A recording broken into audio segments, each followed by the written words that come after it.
ये shocking video footage निकलकर सामने आ रही है बांग्लादेश की राजधानी ढाका में मौजूद प्रधानमंत्री आवास से, जहां पर लोग घुस गए हैं प्रधानमंत्री के घर में और वहां पर कोई स्विमिंग कर रहा है, कोई खाना चुरा रहा है, कोई वहां पर रखा सामान उठाकर भाग रहा है। और आपको याद होगा अब से 1 साल पहले ऐसी ही फुटेज निकलकर सामने आई थी श्रीलंका से, जहां पर राष्ट्रपति के घर में लोग कुछ इसी प्रकार से घुस गए थे और राष्ट्रपति को देश छोड़कर भागना पड़ा था। तो खैर यही स्क्रिप्ट जू की तू काम आ चुकी है बांग्लादेश में। वहां पर भी ऐसा ही हुआ, लोगों ने प्रोटेस्ट किया, प्रधानमंत्री के घर में घुसे, प्रधानमंत्री को जान बचाकर हेलीकॉप्टर के जरिए भागना पड़ा। और इस समय शेख हसीना मौजूद हैं भारत में, लेकिन बताया जा रहा है कि उन्हें भारत में शरण नहीं दी जाएगी, बल्कि उन्हें किसी तीसरे देश जैसे कि ब्रिटेन वगैरह भेज दिया जाएगा, क्योंकि भारत नहीं चाहता कि बांग्लादेश के लोगों के मन में यह छवि बने कि जिस प्रधानमंत्री ने हम पर गोलियां चलवाई, 400 से ज्यादा हमारे लोग मार दिए, उसे भारत शरण दे रहा है, क्योंकि इससे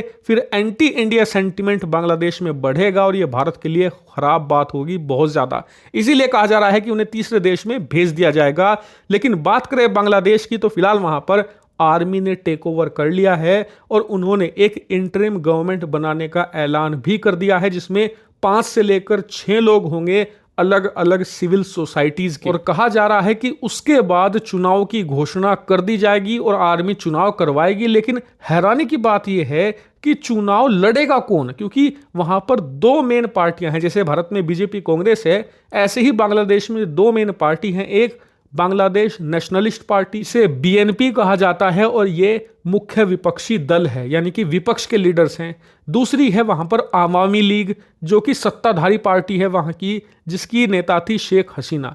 हैरानी की बात यह है कि जो विपक्षी नेता है बीएनपी के, वो पहले ही देश छोड़कर भाग चुके हैं और इस समय रह रहे हैं लंदन में। जी हाँ, इंग्लैंड में वो रह रहे हैं। और जो मेन सत्ताधारी पार्टी है यानी कि आवामी लीग, उसकी जो प्रधानमंत्री हैं शेख हसीना, वो भी देश छोड़कर भाग चुकी हैं और वो भी लंदन का रुख कर रही हैं। तो यानी कि दोनों सत्ता विपक्ष देश छोड़कर भाग चुके हैं, तो चुनाव लड़ेगा कौन? इसीलिए बांग्लादेश की आर्मी की मंशा पर भी सवाल उठ रहे हैं कि आखिरकार ये करवाना क्या चाहते हैं। इन्होंने प्रधानमंत्री को भगा दिया, उससे पहले इनके ही इशारे पर जो मुख्य विपक्षी नेता है उसे भगा दिया गया था।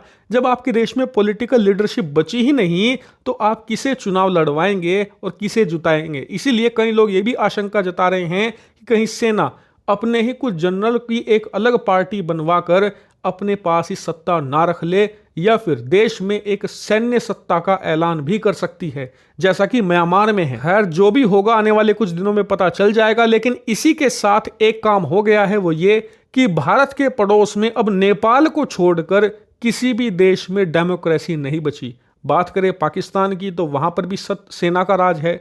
बात करें आपके पड़ोसी देश अफगानिस्तान की, तो वहां पर भी एक तानाशाही सरकार है। बात करें बांग्लादेश की, तो सेना की सरकार आ चुकी है। म्यांमार, वहां पर भी सेना का शासन है। ऐसे में सिर्फ और सिर्फ नेपाल और भारत ही इस पूरे नेबरहुड में 2 ऐसे देश बचे हैं जहां पर एक लोकतांत्रिक चुनी हुई सरकार है। और ये एक बहुत खतरनाक सिनेरियो है, क्योंकि आपके पड़ोस में जब लोकतंत्र नहीं बचता, तो इसका सबसे बुरा प्रभाव पड़ता है भारत जैसे देश पर। क्योंकि जब तानाशाही सरकारें होती हैं तो वो अपने लोगों पर अत्याचार करती हैं, उन्हें दबाने की कोशिश करती हैं। ऐसे में लोग भागकर एक लोकतांत्रिक देश की तरफ जाते हैं। इसीलिए भारत को सबसे बड़ा खतरा यही है कि कहीं इन देशों से भारी मात्रा में लोग शरणार्थी बनकर भारत न आने लगे। क्योंकि सिर्फ बांग्लादेश की हम बात करें तो करोड़ों में जनसंख्या है, भारत को बहुत ज्यादा भारी पड़ सकती है। इसीलिए भारत की चिंता यह नहीं है कि बांग्लादेश में सत्ता परिवर्तन हो गया, वहां पर भारत समर्थित सरकार थी वो गिर गई। ये चिंता कम है कि बांग्लादेश की सत्ता पर कोई भी रहे, चाहे वो एक एंटी इंडिया गवर्नमेंट हो या फिर सेना ही क्यों ना हो, हम उसे प्रो इंडिया यानी कि इंडिया समर्थक बना ही लेंगे।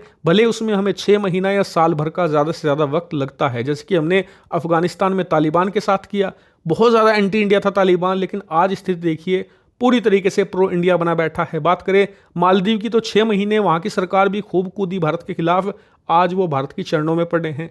बांग्लादेश की वो टेंशन नहीं है, टेंशन है कि कहीं वहां से पलायन ना शुरू हो जाए। ऐसे में भारत को अति सतर्कता बरतनी